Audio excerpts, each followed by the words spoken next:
الحمد للہ رب العالمین والصلاة والسلام علی خاتم النبیین اما بعد فاعوذ باللہ من الشیطان الرجیم بسم اللہ الرحمن الرحیم الصلاة والسلام علیک یا رسول اللہ وعلی آلک واصحابک یا حبیب اللہ الصلاة والسلام علیک یا نبی اللہ وعلی آلک واصحابک یا نور اللہ۔ مدنی چینل کے ناظرین ایک بار پھر خوش آمدید۔ آپ دیکھ رہے ہیں پروگرام قرآن پاک ترجمہ و تفسیر کے ساتھ۔ الحمدللہ سورہ اعراف 9واں پارہ آیت نمبر 96 تک ہم نے قرآن پاک کی آیات، ان کا ترجمہ اور تفسیر صراط الجنان سے سننے کی سعادت پائی ہے۔ آئیے آج کے درس کو آیت نمبر 97 سے شروع کرتے ہیں۔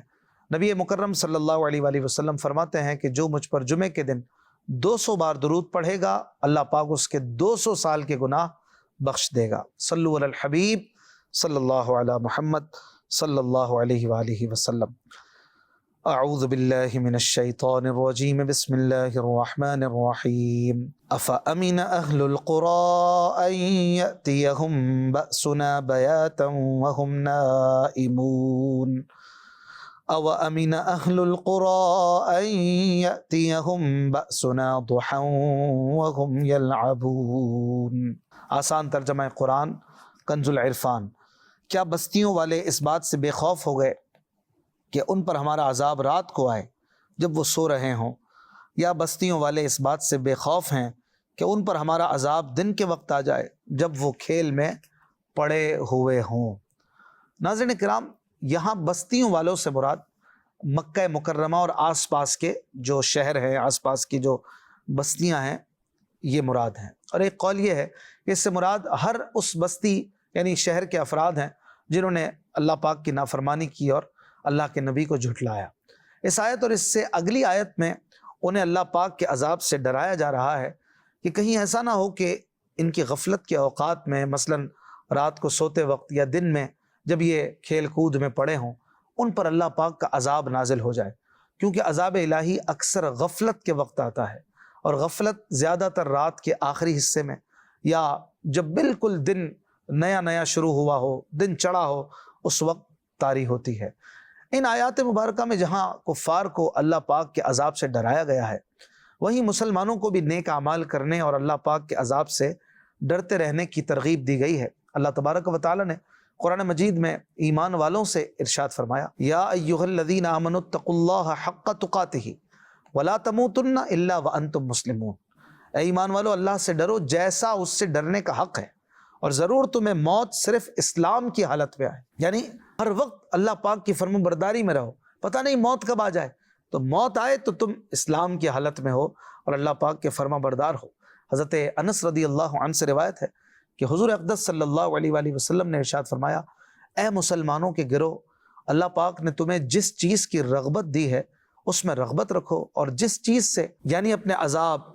جھڑک اور جہنم سے ڈرایا ہے تو اس سے ڈرو اور بچو۔ اگر جنت کا ایک قطرہ تمہارے ساتھ دنیا میں ہو جس میں تم اب موجود ہو تو وہ تمہارے لیے اسے اچھا کر دے، اور اگر جہنم کا ایک قطرہ تمہاری اس دنیا میں آ جائے تو وہ اسے تم پر خراب کر دے، یہ پوری دنیا کو بگاڑ کے رکھ دے۔ ایک جہنم کا قطرہ اور پوری دنیا کو سوار کے رکھ دے ایک جنت کا قطرہ، تو پھر اسی کے لیے تیاری کرے بندہ جو جنت ہے، اور جہنم سے بچے کہ جو بہت تباہ کن ہے۔ اگلی آیت میں اللہ پاک ارشاد فرماتا ہے، افامنوا مکر اللہ فلا یأمن مکر اللہ الا القوم الخاسرون۔ آسان ترجمہ قرآن کنز العرفان۔ کیا وہ اللہ پاک کی خفیہ تدبیر سے بے خوف ہیں؟ تو اللہ کی خفیہ تدبیر سے صرف تباہ ہونے والے لوگ ہی بے خوف ہوتے ہیں۔ ناظرین کرام، اس آیت میں ایک لفظ آیا مکر۔ مکر کے لغوی معنی ہے خفیہ تدبیر، چھپی ہوئی پلاننگ، جبکہ عام محاورے میں دھوکہ اور فریب کو مکر کہا جاتا ہے، مکاری کرنا وغیرہ۔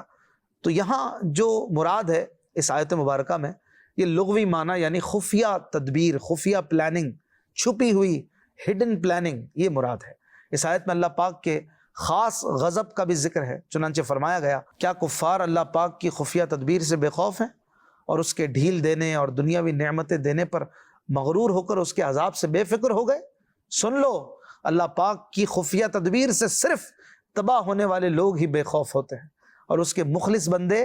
اس کا خوف رکھتے ہیں، ہمیشہ خوف رکھتے ہیں اور ڈرتے رہتے ہیں اللہ پاک کی پکڑ سے اور خفیہ تدبیر سے، اور اس کے علم ازلی میں ان کا کیا حال ہے اور اللہ پاک کے علم میں ان کا کیا انجام ہے، اس سے ڈرتے رہتے ہیں کہ پتہ نہیں ہمارا اختتام کیسے ہوگا، ہمارا انجام کیا ہوگا، ہمارا بنے گا کیا۔ اس سے پتہ چلا کہ اللہ پاک کے خوف کا دل سے نکل جانا یہ سخت نقصان کا سبب ہے۔ آیت مبارکہ میں فرمایا گیا نا کہ اللہ پاک کی خفیہ تدبیر سے تباہ ہونے والے لوگ ہی بے خوف ہوتے ہیں۔ تو بندے کو ڈرنا چاہیے، اللہ تبارک و تعالیٰ کی ڈھیل یا اس کے کسی گناہ پر نہ پکڑنے کو جو ہے وہ یہ نہ سمجھے کہ اس کا یہ مطلب ہے کہ اللہ پاک معاذ اللہ اس سے راضی ہے، بلکہ یہ اس کی خفیہ تدبیر ہے، لہٰذا ہر وقت اللہ پاک کی خفیہ تدبیر سے ڈرتے رہنا چاہیے۔ حضرت جبریل علیہ السلام ایک مرتبہ بارگاہ رسالت میں روتے ہوئے آئے تو رحمت عالم صلی اللہ علیہ وآلہ وسلم نے ان سے پوچھا، اے جبریل تمہیں کس چیز نے رلایا؟ تو انہوں نے عرض کی کہ جب سے اللہ پاک نے جہنم کو پیدا فرمایا ہے میری آنکھیں اس وقت سے کبھی اس خوف کے سبب خشک نہیں ہوئی کہ مجھ سے کہیں کوئی نافرمانی نہ ہو جائے اور میں جہنم میں ڈال دیا جاؤں۔ جب ابلیس کے مردود ہونے کا واقعہ ہوا تو حضرت جبریل اور حضرت میکائیل علیہ السلام رونے لگے، تو رب تبارک و تعالیٰ نے پوچھا، حالانکہ وہ سب جانتا ہے، پوچھا تم کیوں روتے ہو؟ انہوں نے عرض کی کہ اے رب ہم تیری خفیہ تدبیر سے بے خوف نہیں ہیں۔ رب تبارک و تعالیٰ نے ارشاد فرمایا اسی حالت پر رہنا، اسی حالت پر رہنا، یعنی کبھی بھی مجھ سے بے خوف مت ہونا۔ حضرت انس بن مالک رضی اللہ عنہ فرماتے ہیں کہ ایک بار میں نے حضرت عمر فاروق رضی اللہ عنہ کو ایک باغ کی دیوار کے پاس دیکھا کہ وہ اپنے آپ سے فرما رہے تھے، واہ لوگ تجھے امیر المومنین کہتے ہیں اور تو اللہ پاک سے نہیں ڈرتا۔ اگر تو نے رب تعالیٰ کا خوف نہ رکھا تو اس کے عذاب میں گرفتار ہو جائے۔ حضرت ربیع بن خیثم رحمۃ اللہ علیہ کی صاحبزادی نے ان سے کہا، ابا جان میں دیکھتی ہوں کہ سب لوگ سوتے ہیں اور آپ نہیں سوتے، اس کی کیا وجہ ہے؟ فرمایا اے میری نور نظر تیرا باپ رات کو سونے سے ڈرتا ہے۔ آپ رحمۃ اللہ تعالی علیہ کا اشارہ اسی آیت مبارکہ کی طرف تھا کہ کہیں میں سو رہا ہوں اور اللہ پاک کا عذاب مجھے نہ آ لے اور میں گرفتار نہ ہو جاؤں۔ یہ اتنے بڑے بڑے مرتبے والے بھی ایسے ڈرا کرتے تھے۔ اللہ اکبر، ہمارا کیا بنے گا؟ ہمیں سوچنا چاہیے۔ ہم لاپرواہی کے ساتھ، غفلت کے ساتھ مزے کی زندگی گزار رہے ہوتے ہیں، ذرا سی تکلیف پر چوں چاہ ہوں ہاں کر دیتے ہیں، اور ناشکری بے صبری کا بازار گرم، اور جو نعمتیں ہیں اس پر شکر کی کوئی فکر نہیں کہ ہم شکر بھی تو کریں۔ اور اللہ تبارک و تعالیٰ جو ہمیں ہمارے ہزاروں لاکھوں گناہوں کے باوجود نہیں پکڑ رہا تو اس میں اس کی ڈھیل بھی ہو سکتی ہے، ہم تو سوچتے ہی نہیں۔ حضرت حسن بصری رحمۃ اللہ تعالی علیہ 40 سال تک نہیں ہنسے، جب ان کو بیٹھے ہوئے دیکھا جاتا تو یوں لگتا گویا ایک قیدی ہے جسے گردن اڑانے کے لیے لایا گیا ہو، اور جب گفتگو فرماتے تو انداز ایسا ہوتا گویا آخرت کو اپنی آنکھوں سے دیکھ دیکھ کر بتا رہے ہیں، اور جب خاموش رہتے تو ایسا لگتا گویا ان کی آنکھوں میں آگ بھڑک رہی ہے۔ جب ان سے اس قدر غمگین اور خوف زدہ رہنے کا سبب پوچھا گیا تو آپ نے فرمایا مجھے اس بات کا خوف ہے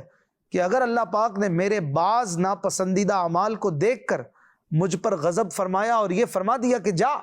میں تجھے نہیں بخشتا تو میرا کیا بنے گا، میں کہاں جاؤں گا۔ اللہ پاک ہمارے ایمان کی حفاظت فرمائے اور ہمیں اپنی خفیہ تدبیر سے ڈرتے رہنے کی توفیق عطا فرمائے۔ اللہ پاک کی خفیہ تدبیر سے نہ ڈرنا یہ بھی کبیرہ گناہوں میں سے، بندہ بے باک ہو جائے اور نہ ڈرے اور یہ سمجھے کہ بس میرا تو بیڑا پار ہے، مجھے کچھ نہیں ہوگا، میں تو یوں ہوں، میں تو یوں ہوں، اور ڈر نہ ہو، یہ بہت خطرے والی بات ہے۔ اور علماء اکرام نے اس بات کو بیان فرمایا، امام غزالی رحمۃ اللہ علیہ نے بھی احیاء العلوم میں اسے لکھا کہ ایمان تو ہے ہی خوف اور امید کی درمیانی کیفیت کا نام۔ ایمان میں خوف بھی ہے اور امید بھی ہے، نہ خوف کا جو ہے وہ عنصر ایسا ہو جائے کہ بندہ بالکل ہی خوف زدہ رہے اور امید توڑ دے معاذ اللہ، اور ایسی امید بھی نہ ہو کہ خوف ہی نہ رہے اور اپنی ناکام امید کی وجہ سے جو ہے وہ اپنی زندگی کو برباد کر لے، ایسا بھی نہیں ہونا چاہیے۔ اللہ پاک رحم فرمائے۔ اگلی آیت میں اللہ پاک ارشاد فرماتا ہے اولم یہد للذین یرثون الارض من بعد اہلها ان لو نشاء اصبناهم بذنوبهم ونطبع على قلوبهم فهم لا يسمعون۔ آسان ترجمہ قرآن کنز العرفان۔ اور کیا وہ لوگ جو زمین والوں کے بعد اس کے وارث ہوئے، انہیں اس بات نے بھی ہدایت نہ دی کہ اگر ہم چاہیں تو ان کے گناہوں کے سبب انہیں پکڑ لیں، اور ہم ان کے دلوں پر مہر لگا دیتے ہیں تو وہ کچھ نہیں سنتے۔ ناظرین کرام، اس سے پچھلی آیات میں اللہ پاک نے گزشتہ امتوں کے کفار کا تفصیلی اور اجمالی حال بیان فرمایا۔ اب اس آیت میں ان واقعات کو بیان کرنے کی حکمت کا ذکر ہے کہ یہ واقعات ان موجودہ لوگوں کی ہدایت کے لیے بیان کیے گئے ہیں تاکہ ان سے یہ عبرت پکڑیں اور ایمان لائیں۔ اس آیت مبارکہ کا خلاصہ یہ ہے کہ مشرکین مکہ جو قوم نوح، قوم ثمود، قوم مدین کے بعد ان علاقوں میں آباد ہوئے ہیں، اتنے کم فہم اور نادان ہیں کہ یہ لوگ گزشتہ قوموں پر عذاب کے آثار دیکھ کر اتنی عبرت بھی حاصل نہیں کرتے کہ جن کی سرزمین کا انہیں وارث بنایا گیا ان کا نافرمانی کے سبب کتنا برا انجام ہوا۔ کیا ان لوگوں کو اتنی بات بھی سمجھ نہیں آتی کہ جس رب قدیر نے پچھلی قوموں کو ان کے کرتوتوں کی سزا دی، وہ آج انہیں بھی سزا دینے پر قادر ہے۔ مزید پھر اس آیت میں فرمایا کہ ہم ان کے دلوں پر مہر لگا دیتے ہیں۔ اس کا مطلب یہ ہے کہ جس کے سامنے اللہ پاک نے ہدایت کے راستے واضح فرما دیے اور گزشتہ امتوں کی مثالیں بھی بیان فرما دی، وہ اس کے بعد بھی اپنے کفر اور سرکشی پر قائم رہے تو اللہ پاک اس کے دل پر مہر لگا دیتا ہے، جس کے سبب وہ کسی حق بات کو قبول کرنے کے لیے سنتا ہی نہیں، سن ہی نہیں سکتا۔ اس آیت میں نبی کریم صلی اللہ علیہ وآلہ وسلم کو ایک طرح سے تسلی بھی دی گئی ہے کہ آپ کے ہر طرح سے انہیں نصیحت کرنے کے باوجود بھی اگر یہ لوگ نہیں مانتے اور ایمان نہیں لاتے تو آپ غم نہ کریں، آپ کی تبلیغ کے مؤثر ہونے میں کوئی کمی نہیں ہے،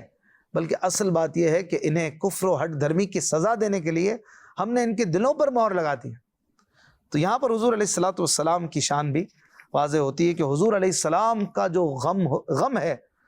حضور علیہ السلام کا دل مبارک غمگین کرنا اور آپ کا افسردہ ہونا یہ بھی اللہ کو پسند نہیں ہے، اور اللہ پاک آپ کو تسلی دیتا ہے کہ محبوب تو غم نہ کر، محبوب تو نے اپنا کام صحیح کیا ہے اور تو نے اپنی تبلیغ کر دی ہے، تیرا منصب ادا ہو گیا۔ اب کوئی نہیں مانتا تو اپنی غلطی سے نہیں مانتا، تیرے بیان کی تاثیر کی کمی نہیں ہے، بلکہ یہ ان کی ہٹ دھرمی ہے، بلکہ اس کی سزا ہے، تو اے محبوب تو غم نہ کر۔ سبحان اللہ، یہ کیا محبت ہے محبوب و محب کی، اللہ اکبر۔ اگلی آیت میں اللہ پاک ارشاد فرماتا ہے تِلْكَ الْقُرَىٰ نَقُصُّ عَلَيْكَ مِنْ أَنْبَائِهَا وَلَقَدْ جَاءَتْهُمْ رُسُلُهُمْ بِالْبَيِّنَاتِ فَمَا كَانُوا لِيُؤْمِنُوا بِمَا كَذَّبُوا مِنْ قَبْلُ كَذَلِكَ يَطْبَعُ اللَّهُ عَلَى قُلُوبِ الْكَافِرِينَ۔ آسان ترجمہ قرآن کنز العرفان۔ یہ بستیاں ہیں جن کے احوال ہم تمہیں سناتے ہیں، اور بے شک ان کے پاس ان کے رسول روشن دلائل لے کر تشریف لائے تو وہ اس قابل نہ ہوئے کہ اس پر ایمان لے آتے جسے پہلے جھٹلا چکے تھے۔ اللہ یوں ہی کافروں کے دلوں پر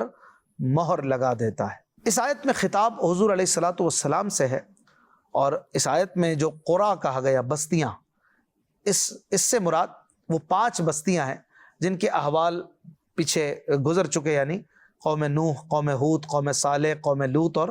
قوم شعیب کی بستیاں اور ان کے شہر یہاں مراد ہیں۔ اللہ پاک اپنے محبوب کو تسلی دیتے ہوئے فرماتا ہے کہ حبیب صلی اللہ علیہ وآلہ وسلم، ہم تمہیں ان بستیوں اور ان میں رہنے والوں کے بارے میں بتاتے ہیں، ان کے حالات اور ان کے اپنے رسولوں کے ساتھ کیے گئے معاملات کی خبر دیتے ہیں، تاکہ حبیب آپ جان لو کہ ہم رسولوں اور ان پر ایمان لانے والوں کی ان کے دشمن کفار کے مقابلے میں کیسی مدد فرماتے ہیں، اور کفار کو ان کے کفر و عناد اور سرکشی کی سزا میں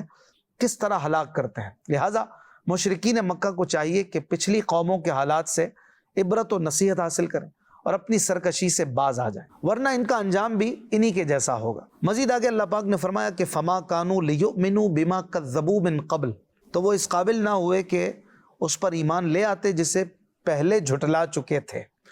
اس آیت کی تفسیر میں مفسرین نے کئی اقوال جو ہیں وہ ذکر کیے ہیں۔ حضرت عبداللہ ابن عباس رضی اللہ عنہما فرماتے ہیں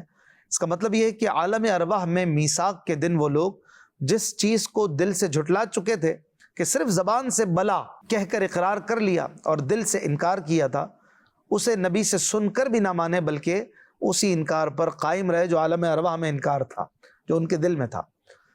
اگرچہ عالم ارواح میں سب نے بلا کہا تھا، ہر روح نے کہا تھا، جب اللہ پاک نے پوچھا تھا کہ کیا میں تمہارا رب نہیں، تو سب نے کہا بلا، لیکن بعضوں کا کہنا صرف اوپر ہی تھا، دل سے نہ تھا، تو اسی وجہ سے وہ دنیا میں نہ مانے۔ امام مجاہد رحمۃ اللہ علیہ فرماتے ہیں کہ اس کا مطلب یہ ہے کہ اگر ہم ان لوگوں کو ہلاک کرنے اور عذاب کا معائنہ کروانے کے بعد دوبارہ زندہ کر کے دنیا میں بھیج دیتے تب بھی وہ اس چیز کو نہ مانتے جسے وہ پہلی زندگی میں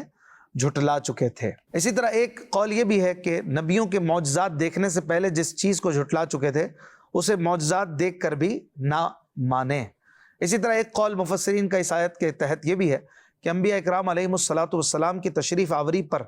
پہلے دن جس چیز کا انکار کر چکے تھے آخر تک اسے نہ مانے، جھٹلاتے ہی رہے اور پھر عذاب الہی کا شکار ہوئے۔ تو فرمایا کذالک یطبع اللہ علی قلوب الکافرین، اللہ پاک یوں ہی کافروں کے دلوں پر مہر لگا دیتا ہے۔ یہ اپنے حبیب علیہ الصلوۃ والسلام سے فرمایا جا رہا ہے کہ حبیب جس طرح اللہ پاک نے سابقہ امتوں کے کفار کے دلوں پر مہر لگا دی اور انہیں ہلاک کر دیا، اسی طرح آپ کی قوم کے ان کافروں کے دلوں پر بھی اللہ پاک مہر لگا دیتا ہے جن کے بارے میں اللہ پاک لکھ چکا کہ یہ ایمان نہیں لائیں گے۔ یہاں پر جو مہر لگانے کی بات ہو رہی ہے، مہر یہ اس وقت لگائی جاتی تھی نارملی، آج بھی ایسا ہوتا ہے کہ جب خط پورا ہو جائے تو آخر میں اسے پیک کر کے لفافے میں پھر اس پہ مہر لگا دی جاتی، گویا یہ ایک سیل ہے کہ اب اس کے بعد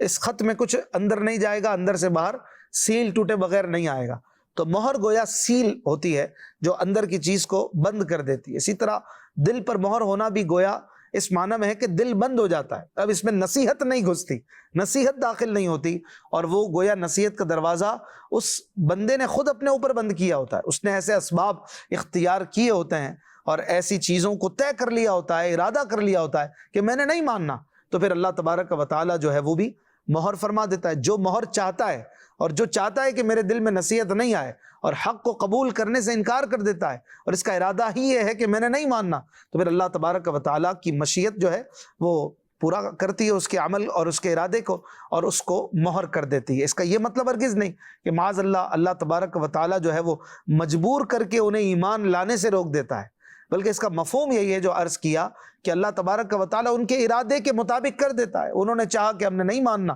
تو زبردستی کسی کو نہیں منوایا جاتا، بلکہ انہوں نے چاہا کہ نہیں ماننا تو پھر ایسے ہی وہ ہو جاتے ہیں کہ پھر وہ ان کے دل نصیحت کو قبول ہی نہیں کرتے۔ اگلی آیت میں اللہ پاک ارشاد فرماتا ہے وَمَا وَجَدْنَا لِأَكْثَرِهِم مِّنْ عَهْدٍ وَإِن وَجَدْنَا أَكْثَرَهُمْ لَفَاسِقِينَ۔ آسان ترجمہ قرآن کنز العرفان۔ اور ہم نے ان کے اکثر لوگوں کو عہد پورا کرنے والا نہ پایا اور بے شک ہم نے ان میں اکثر کو نافرمان ہی پایا۔ ناظرین، اس عہد سے مراد وہ وعدہ اور وہ عہد و پیمان ہے جو اللہ پاک نے میثاق کے دن ان سے لیا تھا، یا اس سے مراد یہ ہے کہ جب کبھی کوئی مصیبت آتی تو وہ وعدہ کرتے کہ یا اللہ پاک اگر تو ہمیں اس سے نجات دے تو ہم ضرور ایمان لائیں گے، پھر جب نجات پاتے تو اس عہد سے پھر جاتے اور ایمان نہ لاتے۔ اس آیت میں وعدے کی جو دوسری تفسیر بیان کی گئی ہے اس کو پیش نظر رکھ کر اپنے احوال پر ہمیں بھی غور کرنا چاہیے، اور ہم دیکھیں تو ہمیں پتہ چلتا ہے کہ ہمارے اندر بھی عملی اعتبار سے ایسی کمزوریاں پائی جاتی ہیں کہ جب ہم کبھی بیمار پڑتے ہیں یا مصیبت آتی ہے